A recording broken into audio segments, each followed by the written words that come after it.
Arsenal win back possession, and it's broken nicely to Cazorla, 30 metres from goal, plays it to the edge of the area. Alexis Sanchez goes for goal and scores. That's a brilliant goal from Alexis Sanchez.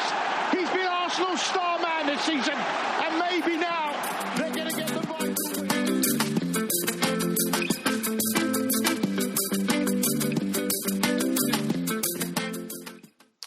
Hello and welcome to Gooners in USA podcast. Mike. That is what it's called, isn't it? No happy song this week. I thought you were going to blow your nose to open the podcast because you're a little under the weather. I am, and I apologize to the listeners in advance, but I will try my best to mute my microphone when I decide that the world is ending in my body and I start to cough, sneeze, what have you. Your nostrils are at 6s and 7s right now. My nostrils are at 6s and 7s, just like the Arsenal. Oh yeah, and I'm not exactly sick with a cold, but I feel literally hungover, like physically weak, moody, tired, and I haven't even had anything to drink since Friday night. I mean, I'm having a Arsenal hangover right now or something, but. You know, equal parts exasperated with the team, equal parts with what's going on with the fans. But we'll get to a lot of that later. We will. And before we start, Mike, we have to apologize to Adam Hoffman, who was supposed to be our guest this week, but because of my Hollywood lifestyle, a.k.a. family arriving from England, and our schedules being all out of whack, we are rescheduling Adam for a different date. So which kind of, I think, works out well for him because it sounded like he had a date anyway. Yes, and we will now get to hear how the date went in extreme detail rather than hear about the date that was about to occur. So we're going to get to... Yeah, and if you want more dating advice, you want to listen to our podcast, Dating and You, where Mike and I will not only discuss our favorite Kama Sutra positions, but give you all the love advice that you need. Absolutely. And another reason our podcast is a day late, actually, I just want to give a quick shout out is Mike went Hollywood. I had a very cool experience yesterday, which we've talked about our friends over at the Burkamp Wonderland podcast. They're obviously a big inspiration for us, and we've enjoyed getting to know those guys very well. And I was actually asked to be a guest on their post-game radio show yesterday with Danny, the GFP, with Kyle from Scotland, and also Josh Daw. And I got to tell you, I have new respect for people who, in that format or other formats, go on the air live right after a game. I mean, feelings are raw. You don't have time to sit there and think up your takes and rewatch highlights to make sure you're not talking complete nonsense about things that happened during the game. I mean, it was cool though. Very fun, nerve-wracking. Hopefully at some point you'll get the chance to hop on there too, Andy. Yeah, Danny said that. Danny said next time you need someone, he'll let me know. But no, it's really cool of them, and I hate to say that they're not our older brother, but they've definitely befriended us, and we greatly appreciate their. I mean, Danny's been awesome with the amount of help he's given us just with the technical side of things, but that was super cool to hear you on there. And so, and what a great opportunity to get on the podcast at the absolute low point of our season. Too, I know, everyone's right? pissed off. And, if there's any truth that people listen to podcasts when things are going well and they don't when it's not, then I wouldn't expect too many people heard my voice yesterday. And I know the invitation only came because Jace and Pirate Chris were more interested in watching the Aaron Ramsey biopic on S4C, but I'll take it any way that it comes. So thank you guys. I appreciate it. And with it being somewhat of a down week, Mike and I have decided that we're going to try and keep this a little bit more upbeat as much as we can. So I guess we're going to jump right into it. And I'm not sure how upbeat this question is, but with President-elect Trump announcing his cabinet official recently, as of about an hour ago.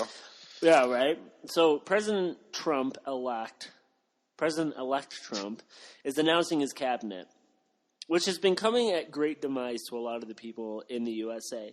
But, Mike, if you could become Arsenal manager and you had to name your coaching staff, think executive chief, assistant manager, head scout, what have you, who would you pick and why?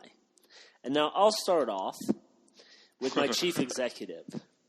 And I'd like to name And a little bit of a backstory, I hope. And I'll give you the backstory first. So Arlo White is the TV presenter over here in the United States. I don't like listening to him because he calls every goal like he is having an orgasm on air, and the goal has won the team the World Cup. He likes certain players in certain teams and gives a shit about no one else. So if an Arsenal goal goes in, Sanchez scores. If Zlatan Ibrahimovic scores, it's the greatest orgasm in the world, the greatest goal he's ever seen. That's why I don't like him. I may have told him that on Twitter. He and I got into a little beef on Twitter. I then tried to get him to come on the podcast. He declined. And it turns out that having a beef with somebody and then like caving after 2 pods is probably not the best way to get a big name guest on our podcast. You know, had he come on the pod, I would have been really cordial to him because, you know, we're a fun podcast. I'm sure he's a great human being. I just don't like what he does. I don't like how he calls games. Can he be open to criticism, Mike? Are you telling me that Arlo White is perfect? Arlo White is perfect. No. But Arlo White would be my chief executive because every time we need to announce something bad, he'll do it with such orgasmic pleasure, people won't know that it's actually bad news. They'll just assume it's great news, right? And that's what we need at our club.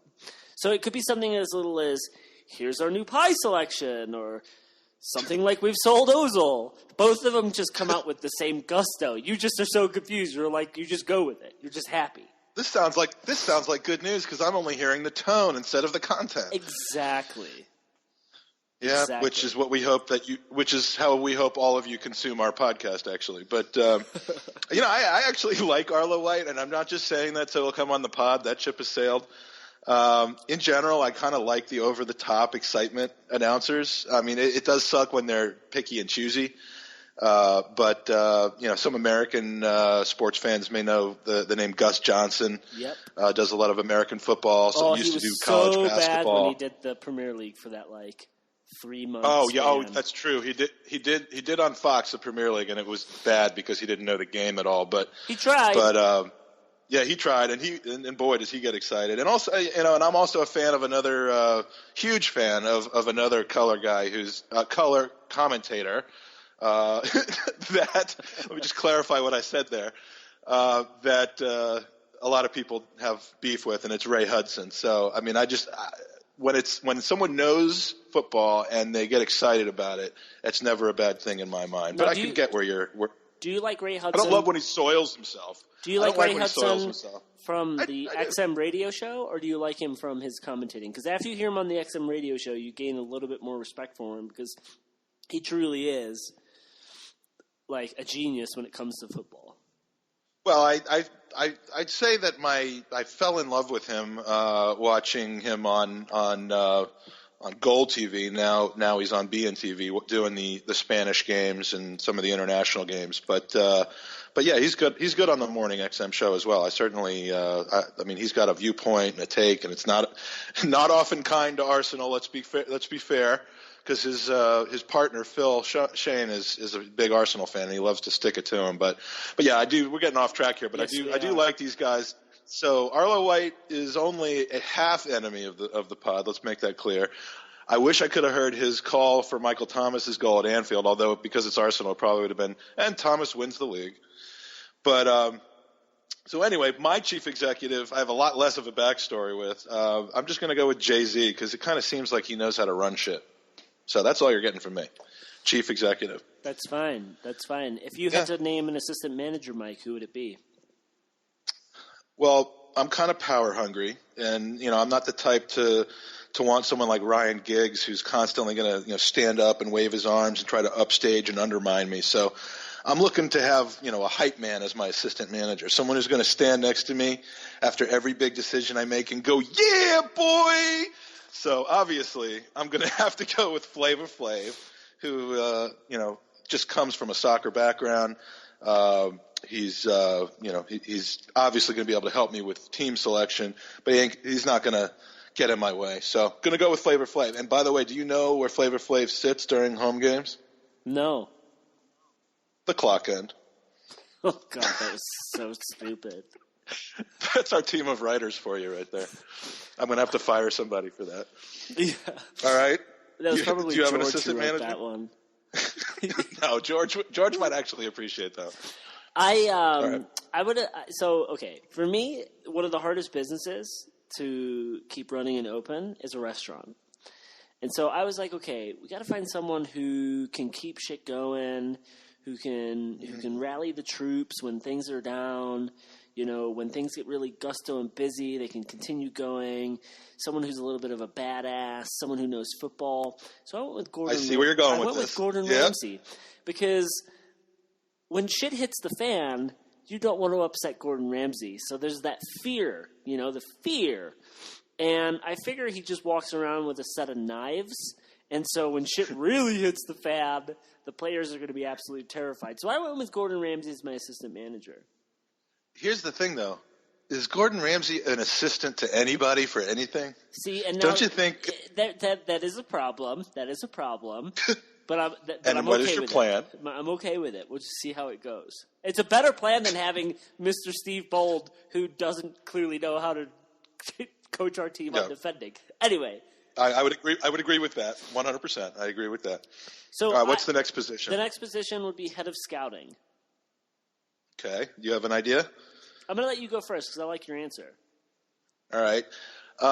Sometimes there's jokes, and sometimes it's not a time for jokes. My head of scouting for Arsenal Football Club would be Danny Carbaciun. Currently, I believe he's the head of scouting in the U.S.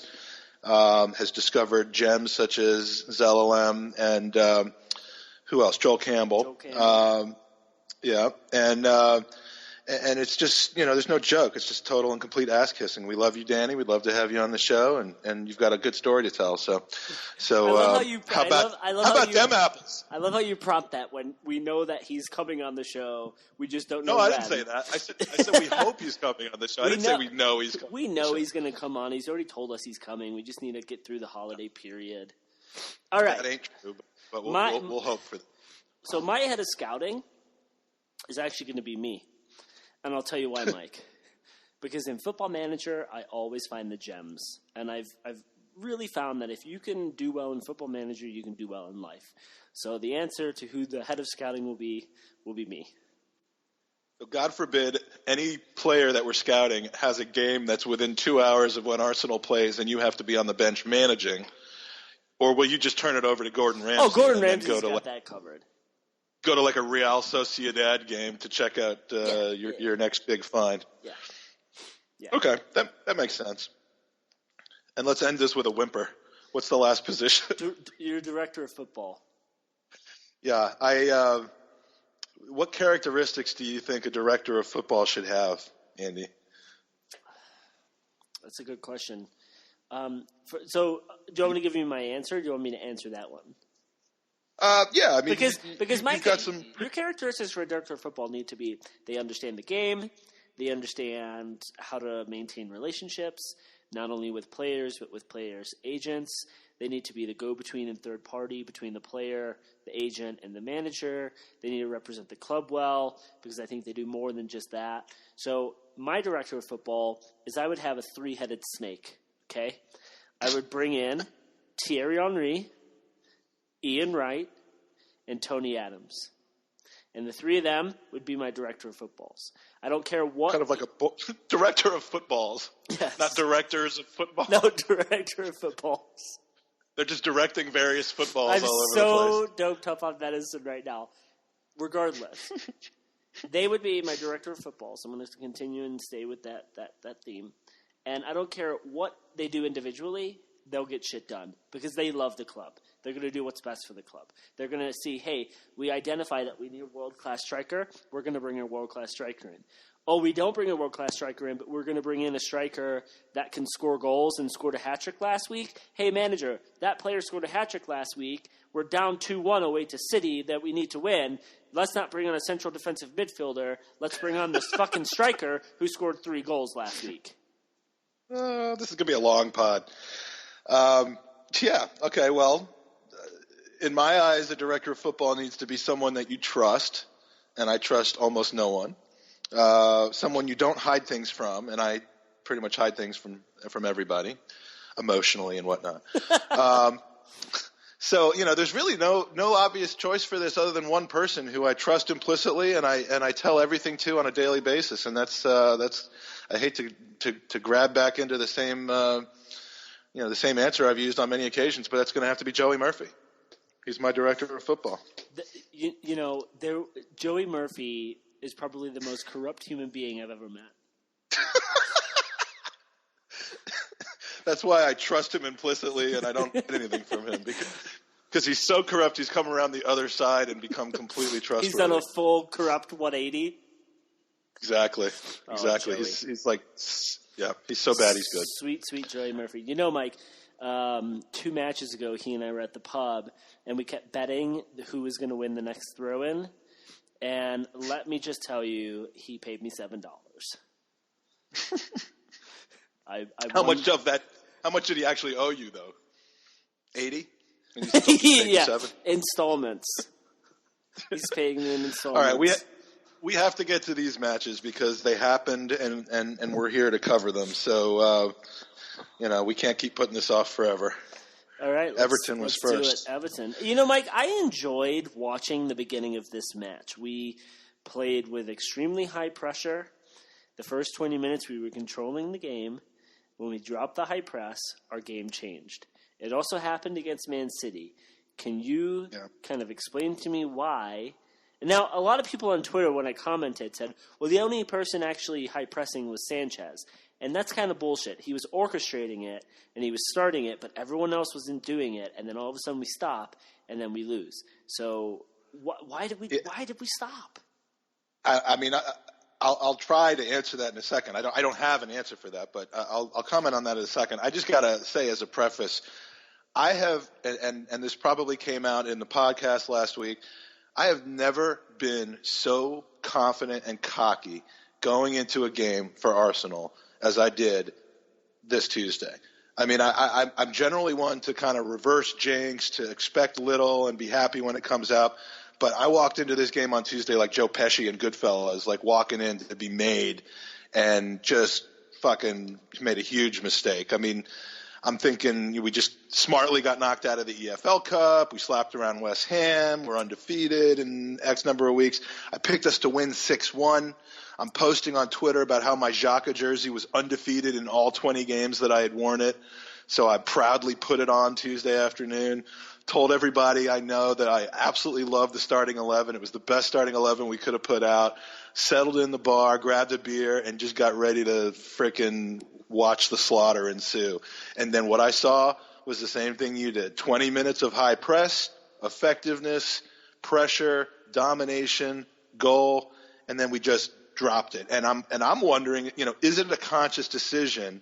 And I might have a different opinion now after watching the second consecutive game, but is that something they do on purpose? They say, okay, we're not going to press anymore. Or is it more like due to fatigue or players not working hard enough?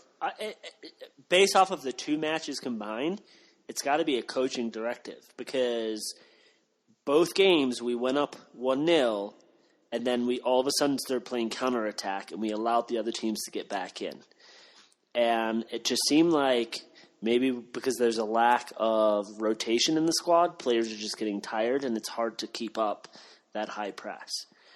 But God forbid you make some substitutions earlier to handle that, but that's seriously, another story. Right? But I wasn't as cocky as you going into that Everton match.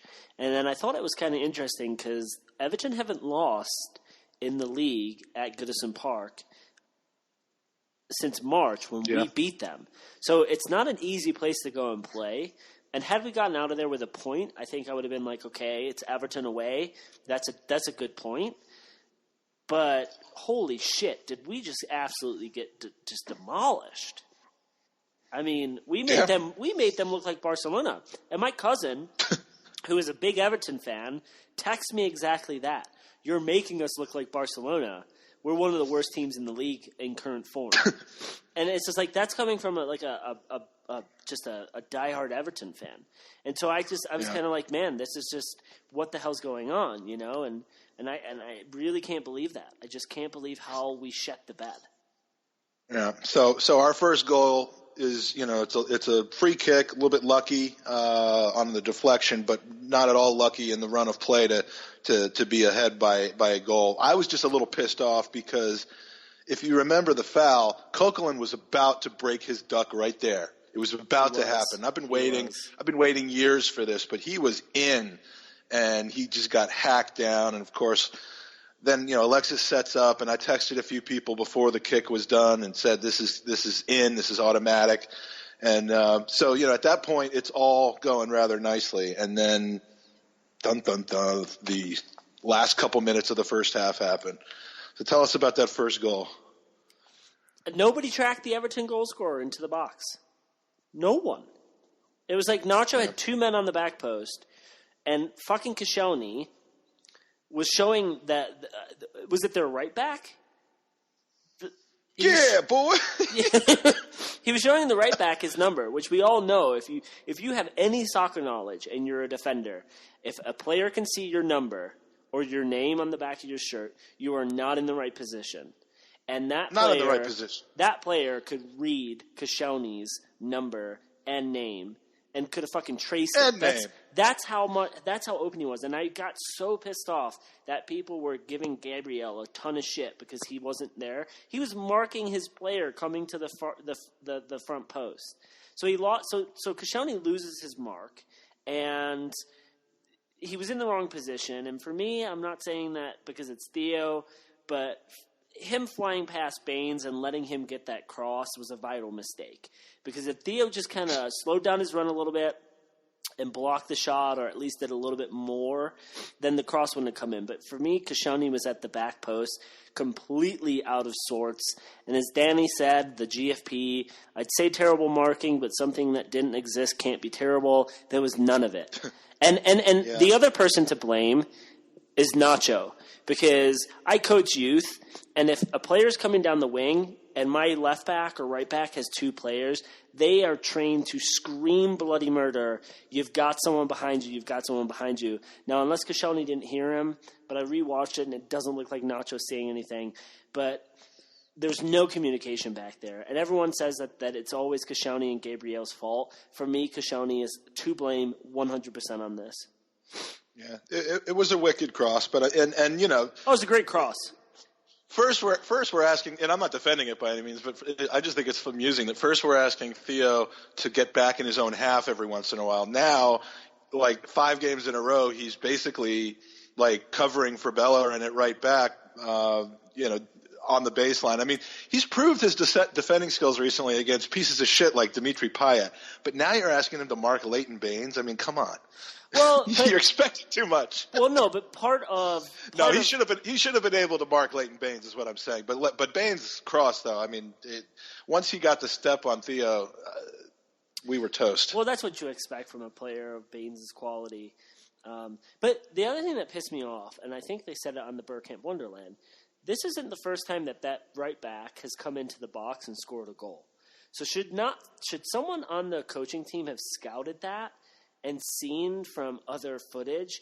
He has a tendency, Nacho, he might do this, like keep an eye on him. It's like, I don't understand how we can lose a mark. Like if it's a center forward, I get it, but a right back has to run a long fucking way to get into the box. And someone on the team was it Seamus Coleman?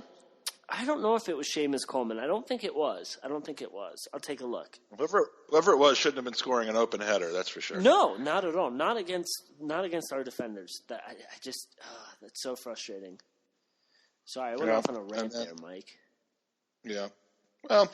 Yeah. And then we have Mesut Ozil, who we're going to touch on. We're going to touch on Mesut Ozil in a little bit. But what do you think of his match? Specifically on Tuesday.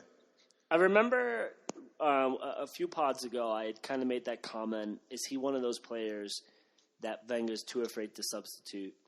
And it seems now we gave him Clearly. a rest. We gave him a rest, but I'm sorry, but again in the Man City game, if he goes missing for 60 minutes, you got to pull him. If Iwobi goes missing for 60 minutes, he's gone. If Theo goes missing, he's gone. If the Ox goes missing, he's gone. Ozil's got to be in that category. You can't play a player. And now I know that he can all of a sudden pull gold out of his ass and everything is hunky-dory, but there's just matches where you just got to say, hey, it's not your night. And I mean, let's. I don't mean to cut you off, but let's talk about him in general in just a moment. But specifically with regards to Everton, I mean, he had those two misses and the corner kick defending. The two misses summed up his entire match. He played terribly. Him defending the corner, do we buy him to do that? No.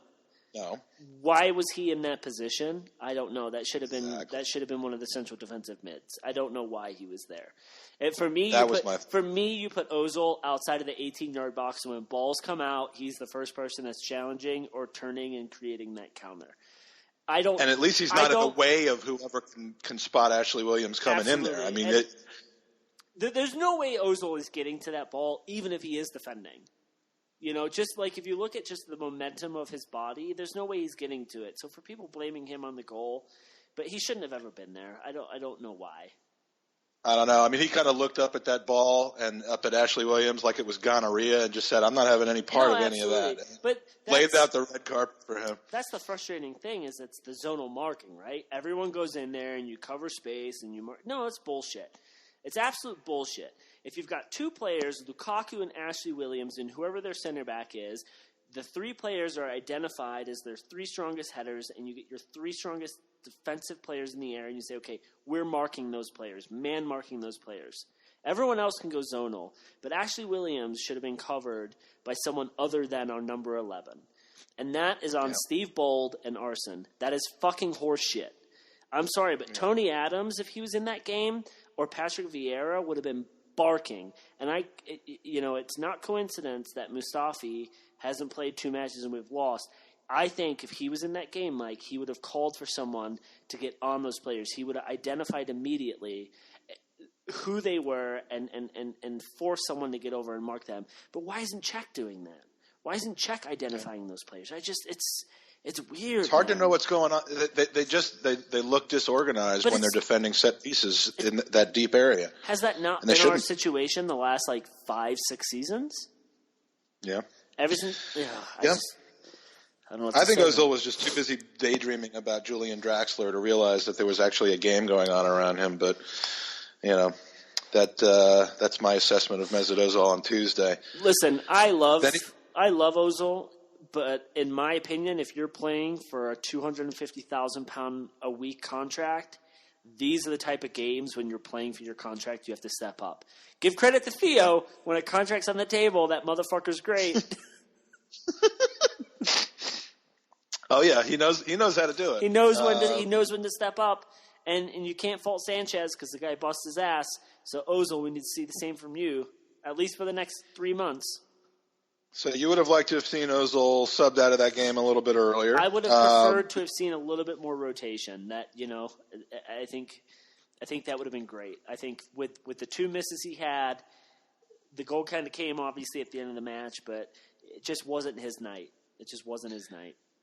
Have we ever received an explanation or comment or anything from Arsene about why he makes substitutions so late? I asked this question yesterday when I was on the panel, and there were some interesting. I mean, he's made some comments many years ago, I think, about how he just is so solidified in thinking that his starting lineup that he picked should be able to get the job done. That he waits until 70 minutes. But I mean, the identification that the game is headed in the wrong direction seems pretty clear to all of us numbskulls out there, and I don't understand why he's unwilling. I mean, it doesn't even seem like he has people warming up in any serious manner until the 60 or 65th minute. I think he should be prepared to have someone warmed up and ready to come on maybe in the 57th minute, 62nd minute, if there's a change in formation that you need. And I just don't get why it seems to always wait so late, especially in games where the momentum changes so drastically from the beginning to the middle. Yeah, I don't know. And we're never going to get an explanation. My guess is he thinks that physically it's better for the person coming on that they only get 20 minutes and not 30 minutes and injury-related issues and all that bullshit. But there's no rhyme or reason to it. It's just something he's always done and something that we're never going to see a change in, until we get a new manager. Maybe we talk to the clock person at the Emirates at least. We can't control it everywhere, and just have him like my mom used to set the clock 10 minutes late, so we'd always leave on time or leave early. That's what we need to start doing with Wenger, I think. But one good thing came out of this game, and that is that my Xhaka jersey entered a washing machine for the first time on Wednesday. And as a result, my family moved back into the house. Oh, that's really nice. So we're all back. We're all back together again. One happy family. Because the odor was just getting to be too much for them. So yeah. So then we go into Sunday. Everybody feeling like a little on edge, saying, "Okay, well, that was one bad game, but we have a chance to prove another point now." Well, it wasn't just one bad game. It was the sequence of results that happened around us losing as well. It was like everyone we needed to either drop points, maximized. And so I was thinking to myself, Mike, after that, I'm like, okay, it's one loss. We haven't lost since Liverpool. It's one game. We'll get it. And then Sunday, and it was just like, God damn it. Yeah. But how excited, though, were you at the beginning of the game, pregame, to find out that you would be listening to the dulcet tones of Arlo White for the next 2 hours? When you had texted me saying that he was the commentator, I did actually go onto Twitter to see if he had tweeted to let me know that he was commentating. Because all I texted you was, Arlo White! Yeah. And so I was like, I didn't say he's calling our game. No. So in my mind, I thought, oh God, he said something to me on Twitter again. So I jumped on, and clearly he had. That's a little pompous of you. Because he's obviously going to get on before the big game and talk about Gooner at Denver. To be fair, there was some good banter going back and forth until he turned into a fucking douchebag. Oh, no. See, you're closing doors. This show's about opening doors. I will open a door to anyone out of the commentating world except for him and that idiot Irish guy that ESPN used to have, the onion bag dude. Tommy Smith? Tommy Smith. All right. Well, let's make friends, not enemies. No, phase 2. I'll play the Barney theme song later on. For all of you who watch Mr. Robot, phase 2. Oh, phase 2. Okay. So the only change in the lineup for midweek is Iwobi and for Ox. Answer this in your frame of mind pregame, if at all possible. Anyone you would have liked to have seen rested besides Ox? Before that game started. I would have preferred the Ox play, and I would have preferred that Coughlin not have been in that starting lineup. Okay, so do you see from a rest perspective, El Nini Xhaka, or a Ramsey Xhaka, but from a rest perspective, Ramsey's not available. Well, but in an ideal world, that's who I would have preferred. But El Nini, yes. Okay. I would have preferred that. But from a rest perspective, I mean, it's Manchester City. You don't rest your players for Manchester City.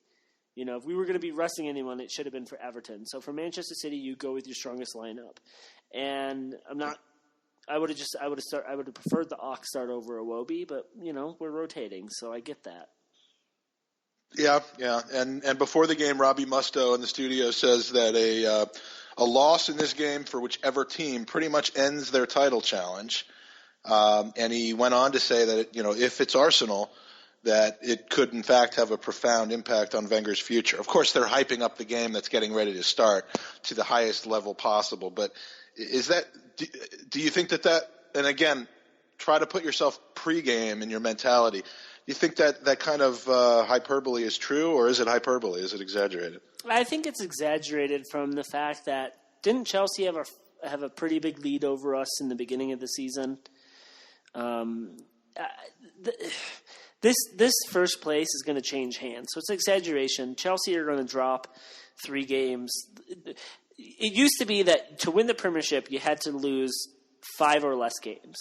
I don't think that's the case anymore. I think now we're looking at 6 or 7 or maybe 8. Well, last year the winner of the Premier League only lost 3 games. Yeah, but look what happened last year. That was an anomaly. That's never going to happen again, right? But I think going forward, now maybe I could be wrong, but I think it's exaggeration. I mean, are we in the champion? Are we in the running? Yes. Are we a little bit concerned right now? Yes, because we've seen what's happened in the past. But it's not even Christmas yet, Mike. Yeah, no, I agree. I think it was a little exaggerated. At the beginning of this week, Mike, we were 7 points ahead of Chelsea or of Tottenham. Now where are they? Yeah. So in 1 week, a lot can change. Exactly. So, hey, by New Year's Day, we could be nipping on Chelsea's heels. It's a crazy league. I'm not throwing in the towel yet. Yeah, no, I think that was classic hyperbole, but it certainly didn't help to be the loser of that game. He also said that Arsenal. He thought before the game that Arsenal was the better placed team to take a win. And then I think who's the guy next to him? It's not Stuart Holden. It's Taylor Twellman. Who's the guy with the fancy beard? I don't know. Handsome little fucker. But whatever. It must be Twellman. He said that, I believe it was him that said that Arsenal do a pretty good job of mitigating their own strengths, which is kind of a nice fancy way of calling us bottlers. Yep. But I can't say that didn't pan out as being true. I mean, we mitigated the fuck out of that shit. Well, what did I say, Mike, last podcast? As they say on the street. No, what did I say last podcast? We would mentally beat ourselves before City beat us, and we did. We controlled that game the first 20 minutes. We went up 1-0. We had them on the ropes. And if we had scored a second goal, they would not have gotten back into that match. But what did we let them do? They are what we thought they were. No, we let Pep Guardiola. He doesn't even hide it. We control possession. We control the game. What did they do? They controlled possession. They controlled the game, right?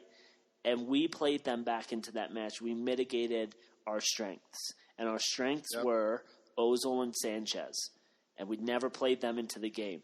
We substituted Giroud in. A strength for Giroud is getting the ball into the box for his head to meet. Did we once get the ball to his head? Fuck, did we? No, we did not. So we do mitigate our own strengths. I mean, that's a perfect way of summing that up. Yeah, I mean, it's not. Oh, by the way, it was Kyle Martino. Everyone's screaming listening to this. It's Kyle Martino. Yeah. Not Taylor Twellman, but yeah, Kyle Martino, who I think is fantastic, by the way. He and I'm not just saying that because I'm about to go invite him to come on the podcast. But yeah, he's the one that said that, and it's so true. It's so true. But the positives: first goal. Once again, we find Theo on the wing, drifting into the middle where he used to play very poorly, and comes into the space vacated by Alexis. I mean, it's like a slingshot. Like Alexis takes the ball and holds up for a second. Walcott slingshots past him, and Alexis with yet another perfectly placed assist, which is his 6th of the season. I think there's only one guy in the league that has more than he does. He's in like a 5-way tie for second or something right now. And the question is, and I wrote this at the time, the question is whether we can continue to put the pressure on our awful back four or whether we let them back in. And then the following 5 or 10 minutes, the response to the goal was to give Man City time and space to do their thing. And again, I'm writing this as it's happening, which is concerning. A lot of prime chances for Man City right after our goal, and a bit lucky not to give up an equalizer. There's exactly what you're talking about. I was thinking, high press more. This back four is awful. They're going to make another mistake. We'll be 2 up, 3 up. Just make this game over in the first half, like the United game early last year, and let's just relax for the second half. And they turned off the pressure. God knows why. I think we took the 1-0 lead. I mean, Pep said before the match, they have Walcott, Alexis, and when they combine with Ozil, they are one of the best teams in the world. Yeah. Who connected on that first goal? I think all 3 of those players touched that ball. So on that counterattack, we see with I don't remember offhand who got it to Alexis. I don't think it was Ozil. Well, regardless, I think in the past because I don't think they connected on one pass the entire game. That's why I'm saying. Yeah, maybe. I thought Arlo I thought Arlo or maybe even Lee Dixon had commented on that quote and that the certain players touched that ball, and I'd have to go back and correct if I'm wrong. But regardless, like you were saying, why did we stop? Why did our philosophy change? Why did we not play out? I know that the high pressure is really tough, and we've talked about that before. So if you're not going to do it for the entire 90 minutes, because it's damn near impossible keeping your level up, you got to do it in periods like Liverpool do. High press for 10 minutes, then you relax for a little bit, and you play whatever, possession game, keep possession, high pressure, and then possession. We just kind of went high pressure, scored a goal. Okay, we're the Arsenal. They're not on great terms right now with themselves. Their back four shit. This game's a walkathon. And then we absolutely just bottle it. I mean, that's so frustrating. That can't have been the strategy, but I mean, that's exactly what we did. But that's what we saw, isn't it? The last two matches, that's what we've seen. I agree.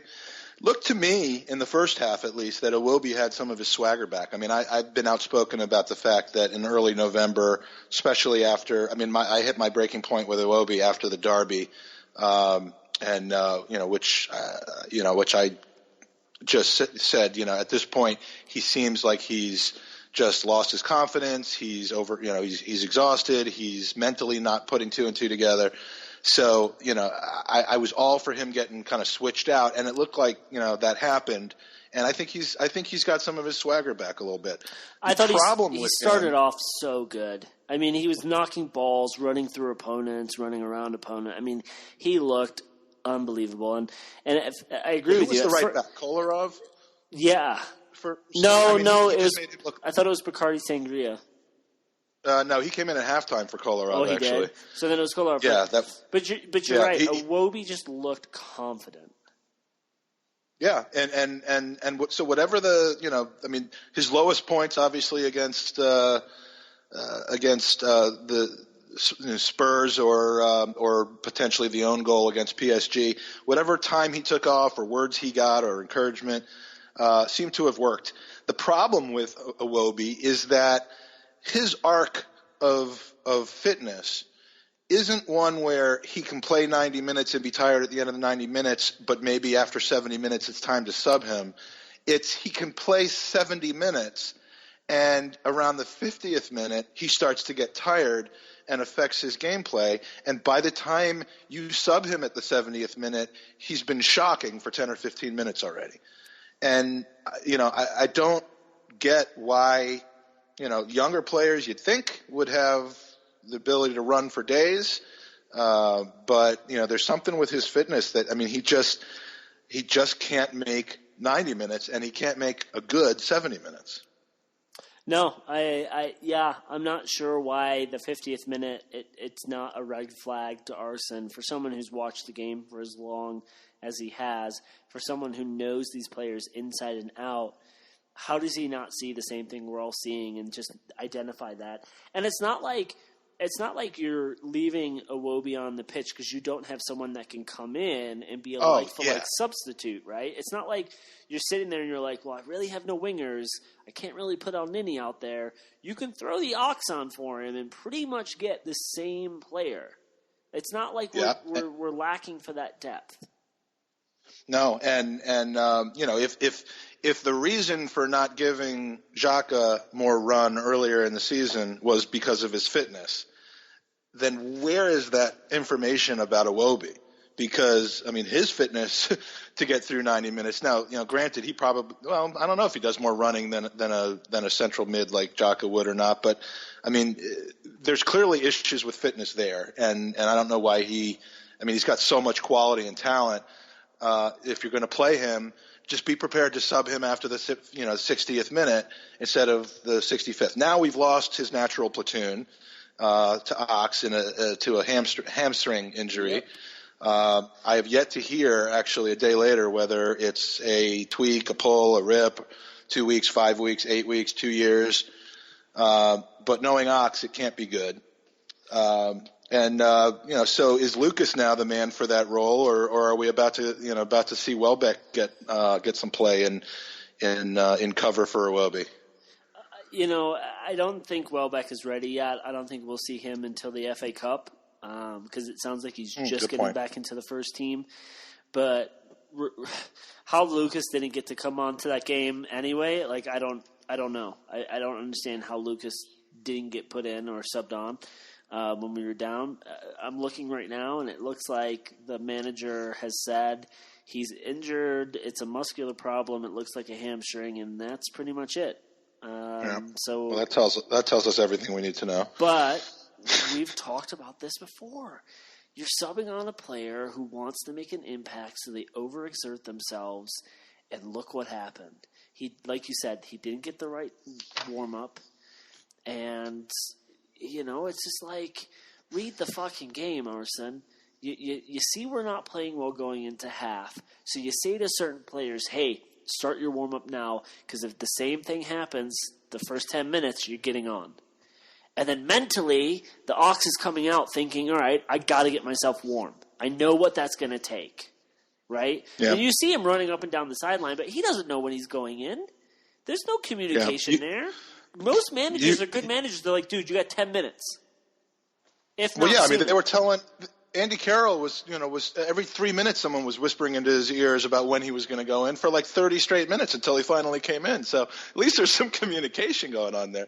But yeah, we don't know what's exactly happening or not happening as far as those things are concerned, but it does seem awfully just like we've got this script and we're sticking to it, and just whatever's happening in the game other than an injury forcing a substitution, then fuck that. We're just going to keep to the script. And I think that is probably the source of most of the frustration, is that, okay, so we gave up a goal, we gave up 2 goals. What do we do about it? We put in El Neni instead of Lucas, another forward player. Who knows? Maybe Lucas, was up too late the night before, or didn't show up in time, or,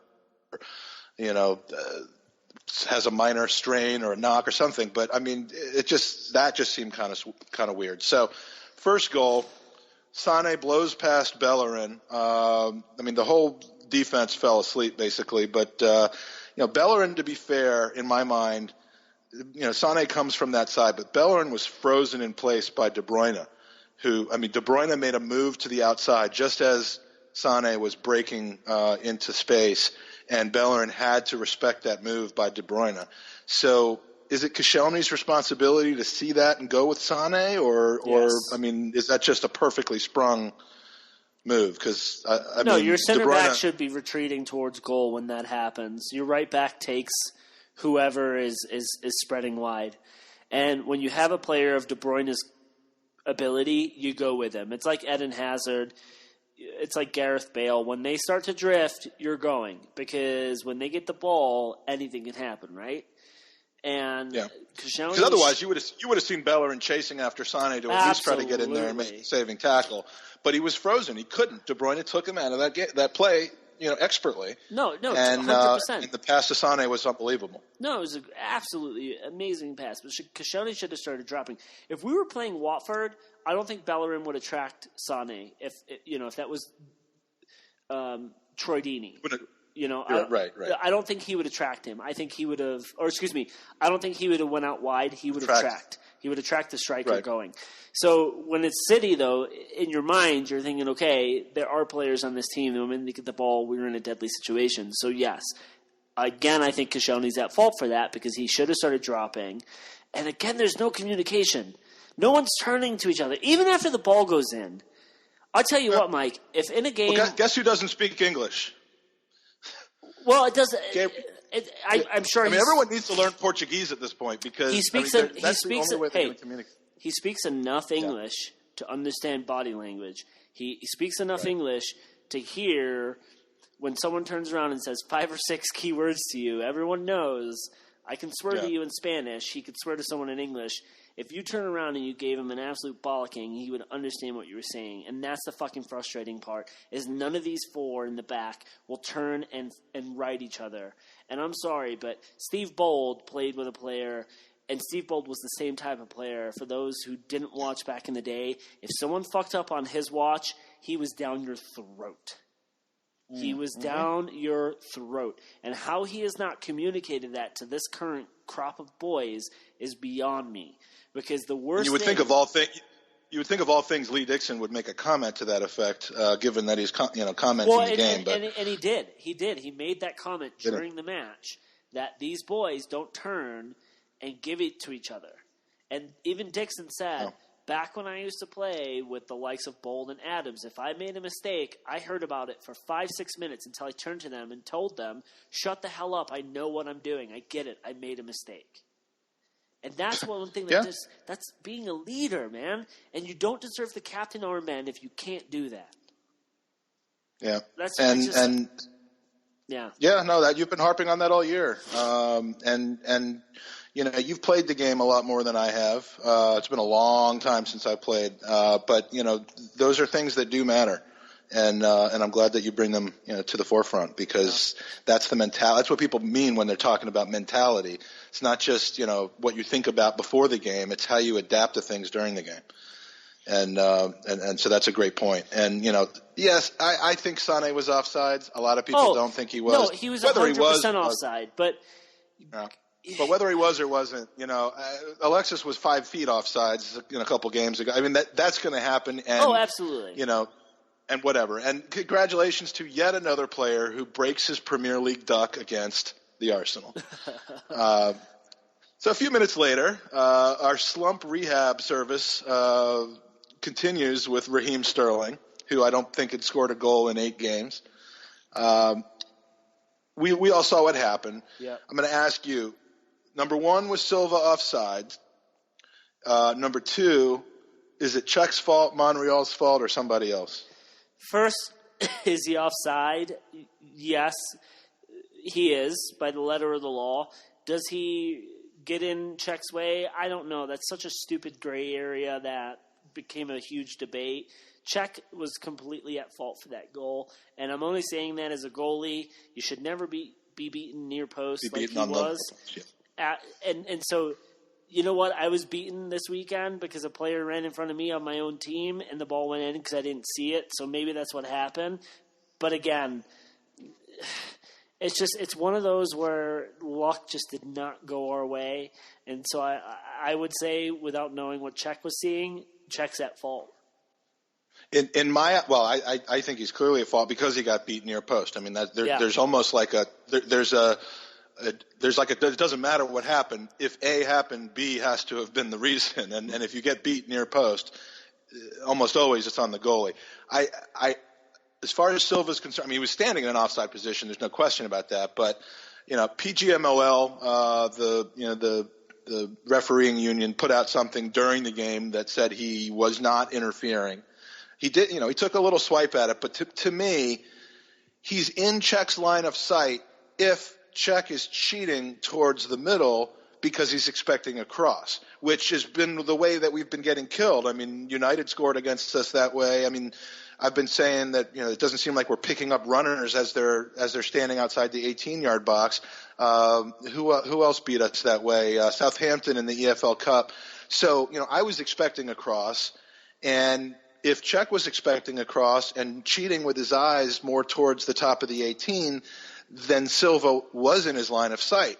But if he's staring straight at Sterling, marking the near post and expecting his defenders to take care of the runner, then Silva wasn't anywhere near him, and I think that's why ultimately he wasn't considered to be offside. And I have no problem with that call either. I have a problem with the fact that the goal was given up on the near post, and unfortunately that was not Czech's greatest thing. So I think from seeing the replay, the way Silva moved his leg towards the ball like he was going to try and play a deflection, that to me is that gray area where it's like, well, is he allowed to do that? And for he's not allowed to do that he's not allowed to do that if he's in Czech's line of sight. But right. But I think if Czech is fully focused on Sterling rather than 60% on Sterling, 40% on what's going on to his right at the top of the box, then I don't think he's in his line of sight. And obviously that also contributed. Maybe Sterling saw something in Czech's eyes about where he was looking that made him go near post, but he struck it unbelievably. And Arsenal are the horse placenta of the Premier League, it seems. I mean, if you're hurt, if you're slumping, if you've got a duck that needs to be broken, come right on. We'll fix it for you in no time. I mean, fuck me. Man City back 4. We'll help you out. Sterling, no goals in 8 games. Here, have one on us. Sane is complete bust so far with no goals, and here you go. So whatever that horse placenta shit that they use in Germany to make injuries better is basically describes our entire team when it comes to everybody else. So De Bruyne was unplayable, though. Yeah, he had a great game. I mean, that just shows you how great of a coach Mourinho is, huh? I mean, he can get the worst out of some really, really good players. How much do you think Mourinho is going to try and buy De Bruyne for next season? $400 million? 480 million. I mean, that's the only enjoyable part about seeing De Bruyne look like that yesterday was just realizing how shit Mourinho is as a manager. But it was certainly not good to see him come out with a worldie against us, and he was the man of the match in my mind for sure. Talked about Chambo's hammy. We talked about why Elneny instead of Lucas or anybody else at that point in the game. It just boggles my mind. The best Arsenal midfielder yesterday, I think, was Mikel Arteta. Yeah, I mean, he's getting a lot of plaudits for not celebrating the second goal. Everyone jumps off the bench and is going crazy, and he's just sitting there, like sulking back into his chair, smiling on the inside. And I think he sticks his hands out to give a little low five to somebody. He was probably thinking, did I erase all of my Instagram photos of me at Arsenal, or is there still one out there? Oh, wait, we scored? Awesome. High five. Yeah. Yeah. So, all right. So my thoughts on Mesut Ozil. What the fuck? I mean, a few weeks ago, somebody asked me or asked us a user question. If you're using our podcast for anything, I feel bad for you. If you are using us for a certain reason, you've got a fucked up sexual life. Yeah, tissues, please, and all that. If you could re-sign one of the two of these players, Ozil or Sanchez, which one would it be? And I believe I said at the time I would have to choose Mesut Ozil to re-sign because you can get another winger who plays at 150% and can score goals and just take over play. But Ozil brought things to the game that are unlike any other player and would be irreplaceable. And I still believe that Ozil is unlike any player when he's on. I mean, he cannot be replaced when he's in form. But I've never seen such a Jekyll and Hyde personality with a guy as I have with Mesut Ozil. I mean, I thought it was the best possible thing when Germany gave him the November break off, thinking, he'd come back strong. We had United after that. He'd be world-class through the festive period, and we'd just be rolling. And he's been generally awful since that break with very few exceptions. So, I don't get it. There's something going on in his personal life, which I remember hearing stories about problems with his wife or girlfriend or something like that. But, I mean, I don't know what's going on with this guy. But if I could go back and change my answer to that question, I think I would at this point.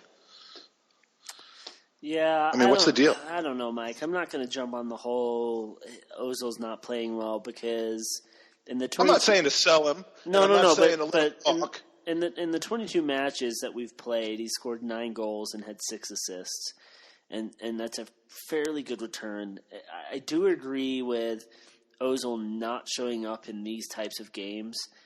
I do know that people give Ozil shit for not showing up against big teams, and he does. If you go back and you look, he does. This week, a really bad week. And for me, it's on the manager for not identifying that and taking him out of the game. We're playing with 10 men in both matches. And giving him a 25-minute rest towards the end of Everton could have been a boost for City. Giving him a 30-minute rest and bringing on Elneny and maybe pushing Xhaka a little higher up the field and then bringing Lucas on would have completely changed the dynamic of our team, especially when Giroud came in. So I'm going to put the onus and blame on Wenger. Did you make those changes in Football Manager? I would have. I would have recognized.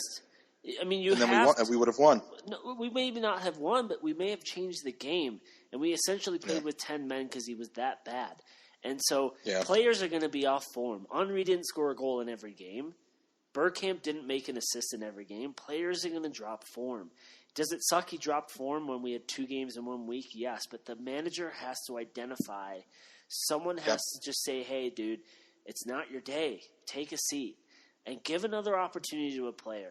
Because I'm telling you, El Nini looked good when he came on. He made an impact. And the impact wasn't enough, but he was at least getting the ball forward. And I want to say for a second, Coquelin was fucking awful in that match. There were moments where he lost the ball in key areas to City players. Yaya Toure made him a fucking bitch. And Yaya Toure hasn't played football for like 8 weeks. But Yaya Toure made Coquelin looked like a 3-year-old with the way he pushed him off the ball in one possession. And Coquelin was trying to be all sweet with his passes and kept fucking giving the ball up. And I love what he's done coming back from Charlton and stepping up, but he is not good enough to play in this first 11. And I'm going to say that. I know people aren't going to like it. I don't see the big rub on him. I just don't. El Nini, when he came on, was making positive. You don't love Cock? I'm not loving the Cock right now, Mike. You know, taking some time off. All right. And I'm frustrated by it, but I don't think he played very well. So when you have him and Ozil in your central midfield, or at least Ozil drifts far enough back, fucking poor Xhaka. What's he doing when he's got two players who are absolutely useless playing next to him? For me, there were so many gaping holes in this match that we should have filled, and we didn't. And that's on the manager. Yeah. I apologize for people that I am sick, and my nose is running, and I feel super congested. He's in a puddle right now because he's just talking and talking and has no time to wipe or blow or anything like that. It's just so I'll tell you what I'm going to do. It's a puddle of tears, Mike. Puddle of tears, mucus, and other fluids. All right, so I'm going to give you a break till you can blow your nose and mute yourself because I have some stuff to get off my chest right now as well. A little bit of a rant. And Andy, chip in, stop me, interrupt me because I hope it makes sense. But my view right now, this week's performances were so inconsistent and shockingly feeble, considering the fact that where we were at the beginning of the week. Virtually tied for the top of the league or near it. And some people I think are way too easily drawn, and I'm not criticizing this, but I think people are easily drawn to making these two games by themselves an overall referendum on everything, on Ozil, on Wenger, on Czech. And, it's hard to blame people after the Groundhog Day situation that we keep having every single year. But personally, at this moment, and maybe I'll come back and laugh at this in 3 weeks, 6 weeks, whatever, but I'm naively trying to hold on a little bit longer, not look at these two games specifically or start drawing all the potential negatives out of the games before that about how we barely tied or we only won because of a handball or any of those things. It's easy to have to spring out with that, but I'm going to hold on a little bit longer, see if we can pull out of this nosedive or not, because we know these guys can play. We've seen them do it. We've seen the differences in this team compared to past years, I feel. We've seen signs of it. And we've also recently seen some very familiar, worrisome signs. But my personal point at this moment is I'm going to give it a little bit longer. We've got a flat track coming up in the next 6 games that we could really kind of right the ship in. And not going to overreact at this point, but I am a little bit worried. So, are you feeling similarly? I'm not. You've expressed some very valid concerns and criticisms today, but overall, how are you feeling about the team at this point? Are they headed down the tubes, or are we just going through a rut? We're going through a rut, and every team's going to go through a rut. I just think that it's not a combination of Arsenal losing 2 matches in a row. It's also the combination of everything else that happened in the league with teams all getting maximum points. I think, I do think that with the next couple weeks or the next 4 or 5 fixtures that we have coming up, we should maximize points. So if we bounce back there and hope that things fall other way in the Premier League, people will stop talking about this week. But we're 9 points behind Chelsea. We're only 3 points off of Liverpool. We're only 2 points off of City. So it's like we could be in second place by New Year's Day, or by Boxing Day, By New Year's Day, we could be 1 or 2 points behind Chelsea. So I'm not gonna. We're in a rut. We're not in a nosedive. Let's see what happens. My biggest concern, Mike, is how we've stacked up against the top 6 over the past. I saw a statistic online, and I think Wenga's only gotten 6 points out of like a possible 43 or something. 43, right. That is the concern for me. And again, it can't be 43, I guess. No, yeah. So I think it was 45. That for me is the mentality concern. But no, I don't think we're in a nosedive. I think that we've had a shitty week. Other result. Look here. Like, let's look at it from a different perspective. Had we lost both of those matches, and Chelsea had lost both of those matches, would everyone really be in meltdown right now? No, we would be frustrated. Yeah. We would be frustrated that we didn't gain momentum or ground on our opponents. But it's just the fact that everything happened and it was a shitty week, right? If you would have told me before the Everton match, hey, you're going to lose today, if you told me at the beginning of the season, hey, you're going to lose at Liverpool and then you're not going to lose for 3 months and then you're going to lose at Everton, I would have taken that in a heartbeat. Yeah. The problem is that we had 2 shitty performances and everyone around us gained points. So I think that's everybody around us looks strong, and they look like whatever bugaboos they had earlier in the season, they've worked out, and that's the scary thing. But Chelsea they will have bugaboos as well. Because what happens to Chelsea when Costa gets hurt or Costa gets suspended? Therein lies the problem, right? I mean, they're going to hit a patch. We're going to get momentum. I'm not saying that we're in a nosedive. We've hit a rut, but we now have a line of fixtures in front of us that should be maximum points. And if we come away with West Brom with 0 or 1 point, then we have a problem. And I'll say this right now, Mike. If I was Arsene, I would start to get a little bit nervous because you've got a management or an ownership who, unbeknownst to, they've just fired one of the biggest managers in the NFL. No, hold on. Before you laugh, they've just fired an owner they just gave a brand new contract to, moved into a new city and gave a shit ton of money. Now, let's look at Arsenal. You've got your 2 biggest players that are almost out of contract. You're not winning football matches, and you're getting paid the amount of money you're getting paid. You start to get a little bit nervous. And so I think that this Christmas period is going to be a big one for him, and the team has to rebound because we've got the perfect platform now. What do you always say? We should be walking these games or running? No, it's a flat track. We should be. Yeah. If you would have said to me, hey, you're going to go to City and you're going to lose 2-1 and you're not going to play well, I think like most fans would go, okay, it's City away. We didn't play well. We'll get them at home. Exactly. We did Chelsea really well, 3-0. We kind of stumbled a little bit against United. But for me, I think that we do need to maintain and we just need to turn it around against West Brom. And let me be clear, I would be perfectly happy winning a league as flat track bullies, where our performance against our rivals was not that great, but we beat every single team every time that was like 9th or below, and based on those stacking up those 3 points, consistently won the league. I mean, I would feel that it's just as good of a league win as if we won it going away and dominated every team in front of us. So, I hate that it's the case, but we got to beat the teams that are in front of us and not worry about the teams that are behind us.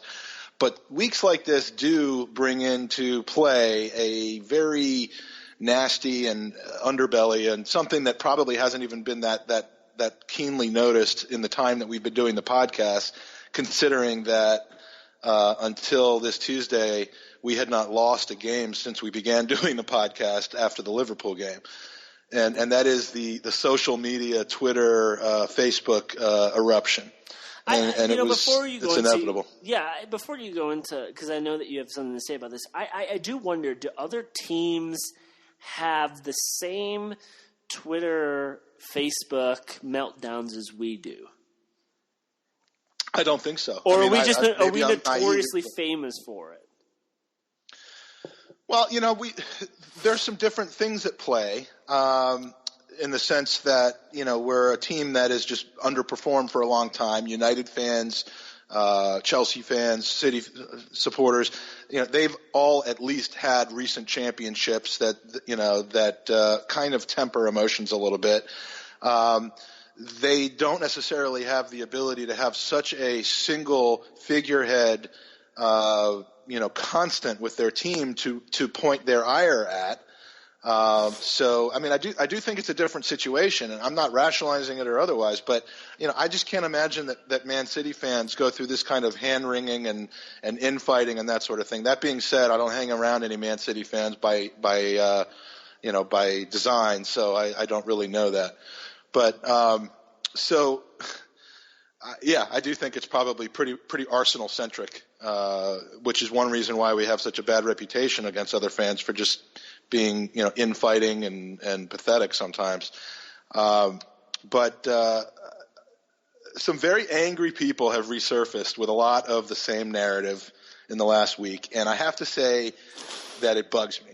And, I say this a lot, so, I'm sorry, but people should be able to express their concerns with the team, with individual players, with Wenger, with Andy, with everybody, without being called out and told they should support another team or whatever. I mean, that bugs me. And I've said before, I have with some people in our Facebook community that I'll mention in a minute, but I've been kind of labeled as being a negative person, not because of the negative things I say, as much as the fact that I support the fact that people should be able to say negative things without, being called poor fans or pathetic or whatever. But, sometimes people take it so ridiculously far and are so disrespectful that it's just mind-boggling. I mean, it's a very interesting psychological case study, I think. What makes some people so happy to be unhappy? And everyone that's accused of that says, I'm not, I love the team. There might, and I'm sure that they do. And, but it just seems to the outsider like you're more happy to be unhappy than you are to be happy. And I've seen a lot of people on Facebook and Twitter who are very critical of the team and the coaching and the ownership, who are equally as happy and excited when the team is doing well. I mean, I see their name pop up to say how incredible the Alexis goal is. I see their excited celebrations and pictures from the pub after the game. And I've seen a lot of that over the last 3 months. And then, when things are bad, they express their concerns and their criticisms fairly and reasonably. But there's this underbelly of supporters who just seem like the worse we are, the more we bottle things, the happier they are because they can get a platform and spew their hate and viciousness all over the place. And you don't see or hear from them when we're doing well. You don't see happiness and enjoyment coming out of them publicly, at least, when we're on a good run. It's more like but there's still these issues going on mentality, and they bide their time until the next eruption. And, there's nothing more I hate. I hate fans telling other fans how to be fans. So if that's what I'm doing here, please forgive me or don't forgive me, but fucking hell. I mean, we've lost 3 or 4 games in the last 9 months. Get a grip. And, not saying that people shouldn't be pissed off about the way this week went. I mean, if you've listened to the last hour and 15 minutes, the two of us are pissed about how this week went. And not saying they shouldn't be directing their criticism at players or teams. And, it's not my job to tell people how to express their frustration. But, I participate frequently in posting on the American Supporters Club, Arsenal America's Facebook board, and I post a lot of stuff, silly stuff, goofy stuff, positive stuff, negative stuff, and have gotten to know hundreds of people who do the same thing. Probably 200 or 300 people actively post on that board, and you've got a few thousand that probably read it and listen to it or read it and watch it. And there's probably 50 people who regularly post on the team's performance specifically, on the games, and not just the Gooner lifestyle. And they post good or bad, happy or sad, whatever they want, and they kind of rise and flow with the punches. But there's 20 or so people that fall into like one of two different categories. I mean, first, people you only hear about, like I was saying, when the team is struggling. There's like 10 or 15 people that the only time you ever see their name on the board is this week and when we lost the EFL Cup and when there's something to talk about. You never see them when things are good. And the second group is, and these people can be vicious and nasty, calling people specialists in failure. Just echoing the things that people say about us that are just, and a lot worse I've seen on Twitter. Wishing people cancer and it's just disgusting. And they're beyond hateful, beyond angry, and they're in stark contrast with the person who may think that it's time for Arsene Wenger to go, wants to see change, might be very anxious to see change, or think it should have happened a couple years ago, but put their point forth without hatred and disrespect for other fans and other things. And they're all coming out of the woodwork this week. And the other group that is difficult for me is the people who love nothing more than to taunt the first group of people anytime that we're doing well, and literally provoke them and call them WOBs and unfit fans and tell them to go follow Chelsea. And that's obnoxious as well. And people, it's not black or white. It's not AKB or WOB. There's a lot more to it. And both extremes of supporters the very, very extremes of people, not everyone in the middle, just drive me crazy. And everyone needs to calm the fuck down, in my eyes. And I do have some concerns about Arsene, but am I too sensitive to this, or am I calling it the wrong way? No. Do you read what I'm reading? It's hard to respond to that, Mike, because I don't go onto that Facebook group, so I really can't. Because you fell asleep. Well, no, I can't relate to it. I can relate to the Twitter meltdown. I think that it's funny because people don't put Arsenal into a perspective, and I'll relate to my cousin again, the Everton fan. When I was in England last Christmas, my wife and I went to see the City Arsenal match at the Emirates, and as we were leaving, I had on a kit that had the Champions League badge, and he rubbed it, and he jokingly went, "Oh, that's what that feels like." And I just thought to myself, he's never witnessed an Everton side who's played in the Champions League. And there are teams in the Premiership where those fans go week in and week out, and they know that they will watch 38 weeks of football, and their team will never break the top 10. Our lives aren't any different from those human beings. So to wish someone cancer because Arsenal have lost 2 matches in a row and you're supporting or disrespecting Wenger is absolutely idiotic, and those people are just stupid. At the end of the day, we got to put things in perspective, and we support one of the largest football teams in the world, and we get frustrated when we lose, right? And we want change. And I think we get frustrated with the Groundhog Day.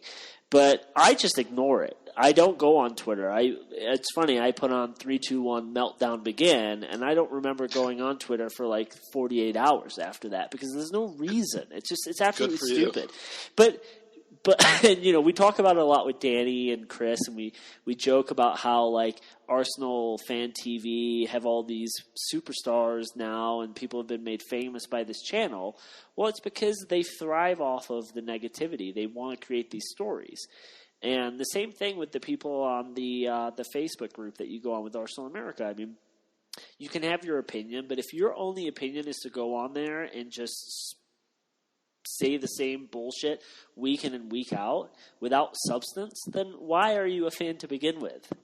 The whole thing of this is enjoyment. Like, everyone knows I'm probably the most negative Arsenal fan, but I don't constantly harp about it nonstop.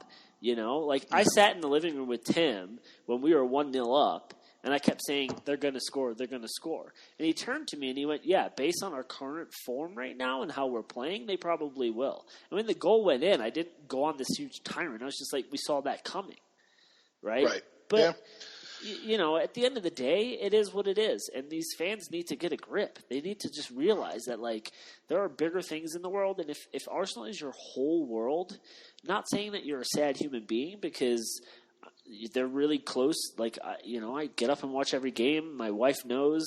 My family knows. It's my first love.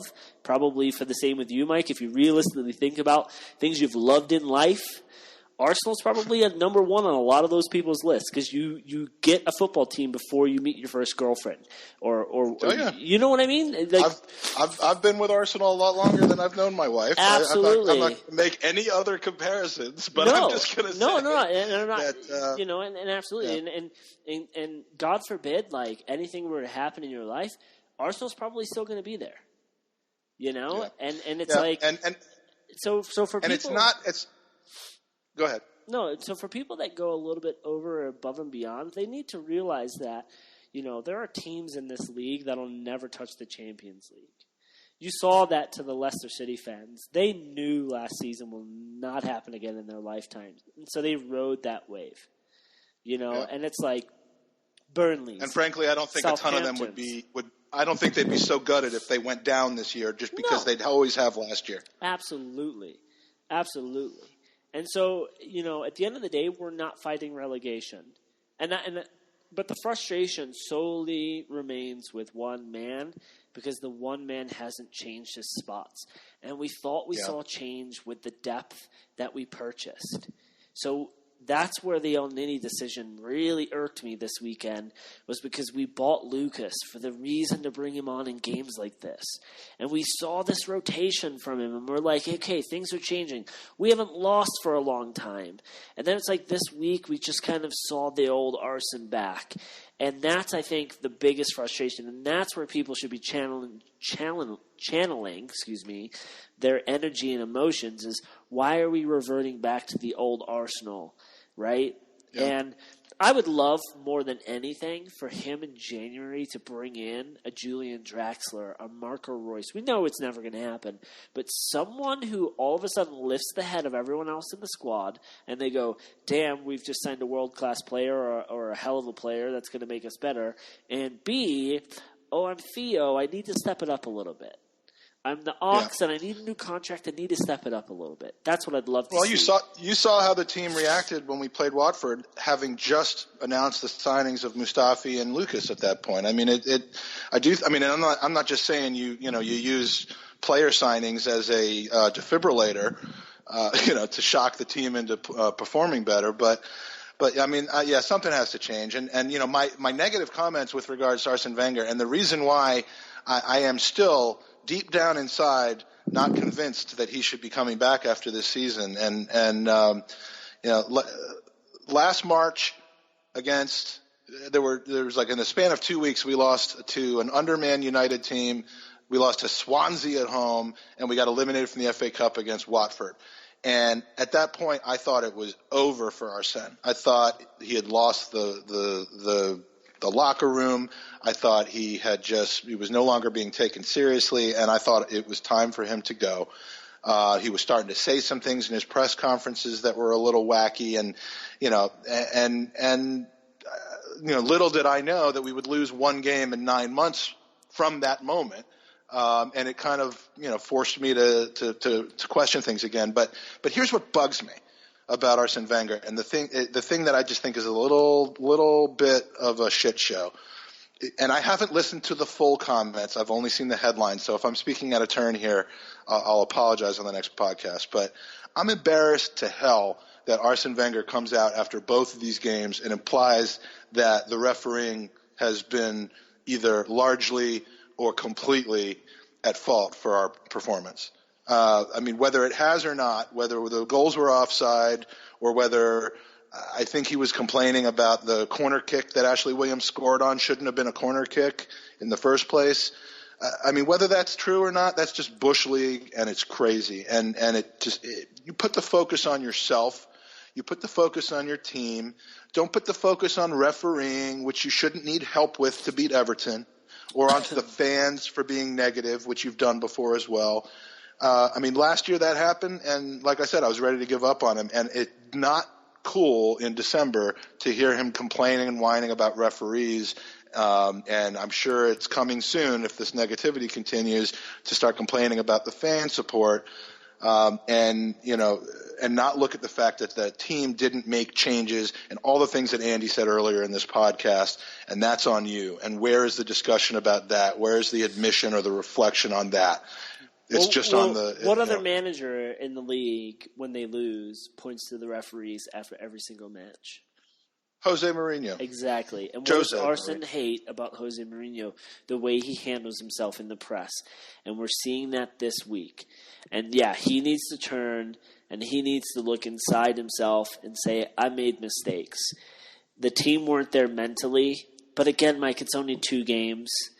It's only 2 games. We're still in it. And frankly, the players themselves, and it's just Twitter. It's easy. It's 140 characters. But I mean, the fans on Twitter, led by Hector Bellerin, I think, thanked the away fans for the support. Said that they had a tough week. They promised to do better. Those are encouraging things to hear. I would be alarmed if they said "fuck off." We didn't feel well this week, But so they're the things that they have to say. But if there's anything that's going to sway me into saying, with full force and vigor, it's time for him to go, which I'm not prepared to say yet. But if anything, it's going to be his reaction to adversity and not taking responsibility for it personally.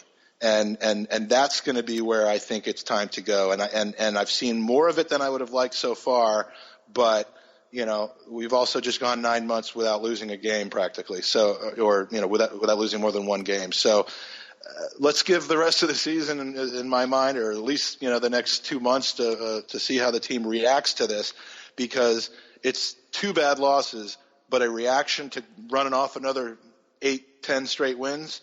And we're forgetting about these 2 losses altogether. Absolutely. And that's all I've got to say about that. Yeah. I mean, you rambled. Yeah. I'm sure we have no listeners at this point listening to the end of this podcast. Well, hopefully we won't. This will be the last negative podcast we have to have in a while. Like Kim Kardashian, you just broke the internet. Sure. With my oiled up behind. Yeah. God, let's not even get onto that bitch. All right, let's go to listener questions. Well, we have one because with the full week and anticipating a guest, we didn't really actually reach out and ask for questions this week. So, but we did get one from Clement Ojo at Clement Ojo 15, who I believe either lives in or is originally from Nigeria, because he reached out to us early in the pod and mentioned how many Nigerian listeners or fans Arsenal had.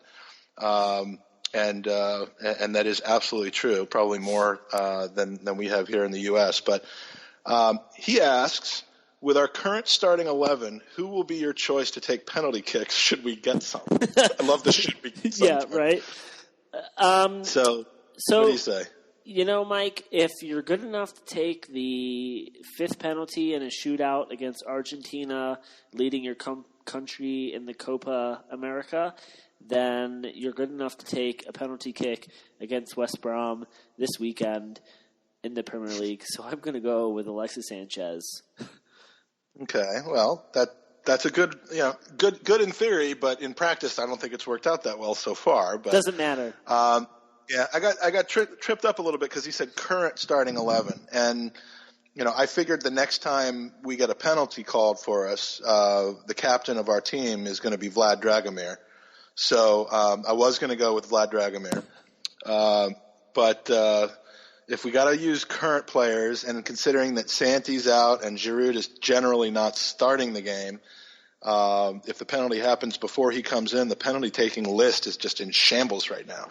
I mean, there's got to be one guaranteed person in the squad that is going to step to the ball. And the obvious pick would be either Alexis or Ozil, because they're the ones that are most likely to be in the game for all 90 minutes. Or at least for the first 70 or 75 minutes of the game.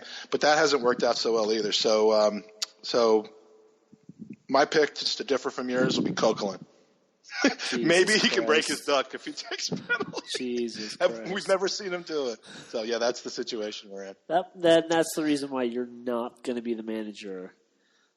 It also explains maybe some of my incredible skill when it comes to picking Premier League games every week. Well, you're starting to see. I see you're starting to sneak up on me. A little bit. I had an O for a week a couple of weeks ago, but I nailed a couple 2-pointers, and I may not be sneaking up on you, but I'm sneaking up on the guest spot. So before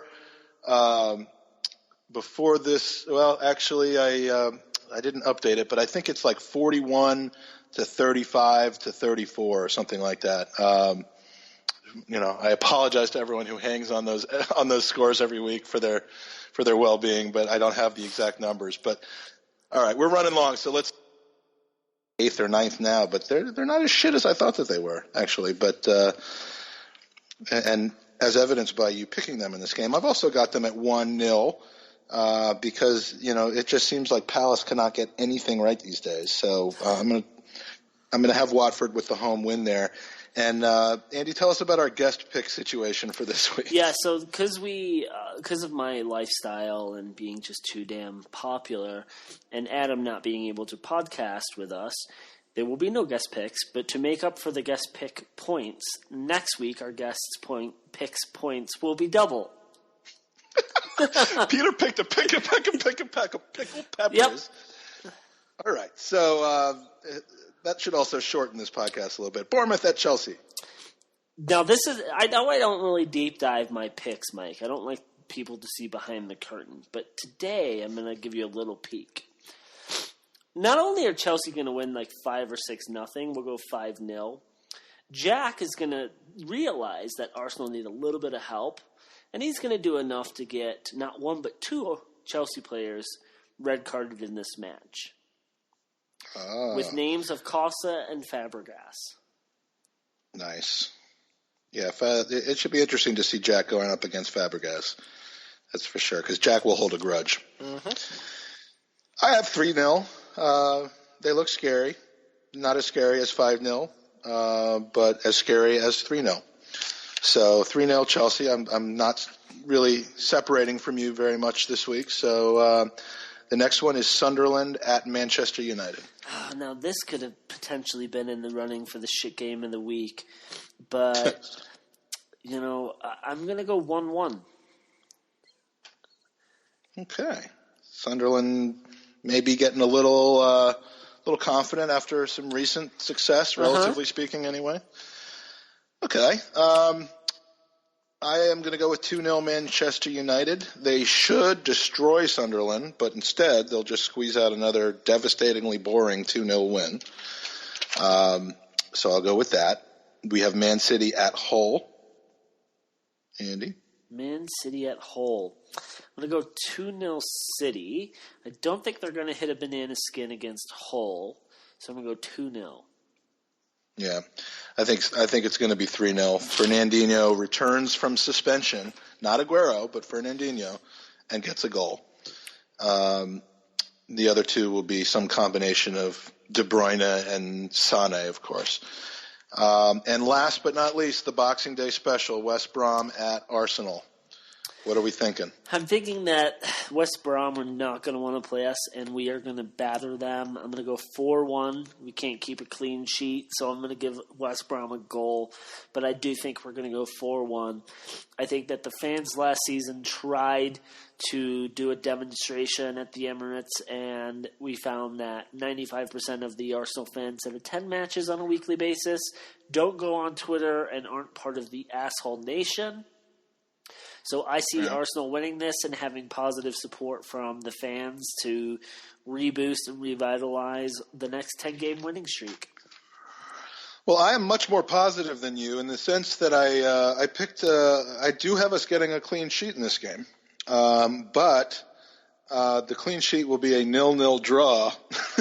So I'm back to the reverse jinxes and the scaredy cat approach because I got smacked down this week for getting a little too cocky, a little too sure of myself.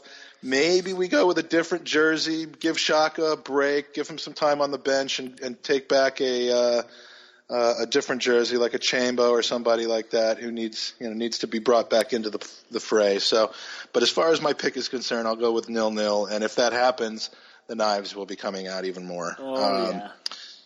Yeah. So West Brom. We got a one-game week, which I can't remember the last time we had a one-game week. And it's not only a one-game week, but it's like a Monday game instead of a Sunday game. West Brom looked pretty shit against United yesterday, or a couple days ago. They did, but City have looked pretty shit. Were they gearing up for their performance weeks against us? Yeah, well, City and Everton have looked really shit. So what better team for West Brom to face than us? But no, I think we're gonna rebound. We're gonna be fine. I hope so. Any final thoughts, Andy? No, Mike. Again, to the listeners, sorry that I've got a head cold. Sorry that we went on rants, but we are. We've packed as much mucus and rants into this podcast as you could possibly pack in. You do not have to pay extra. No, so that's for free. Congratulations on that. I want to thank our new listeners. We have a view into where our listeners are listening from, and it tickles us when it just absolutely tickles us when we add listeners from new countries. Where does it tickle you, Mike? It's down under actually for our listeners in Australia. But we have listeners from 6 new countries this week, bringing us up to a total of 42, which I didn't even know there were 42 countries in the world, Andy. But I think you did. Apparently there are.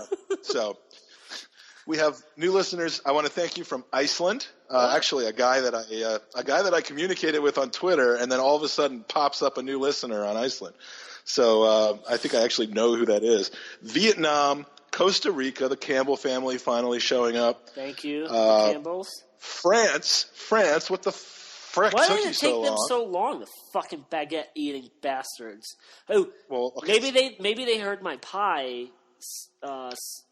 thoughts and they thought, hey, this guy knows what he's talking about.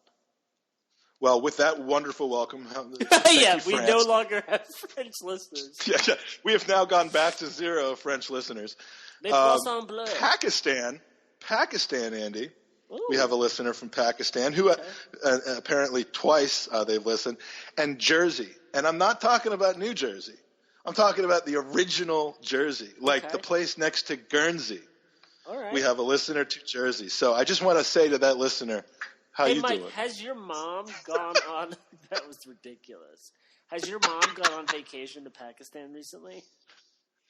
No, but she did recently go to Jersey. So maybe I just came on to my mom by accident. I think that might be a good place.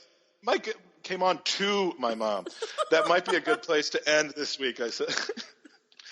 So there's please, no one listening at this point anyway. So I'm going to ask for iTunes reviews and listens now, but maybe I should wait until next week to ask for that, not remind anybody that you can give feedback after this shambles of this. Come on, you Gooners. Join in the banter through our social media outlets. You can like us on Facebook at Gooners in USA. Follow us on Twitter at Gooners in USA.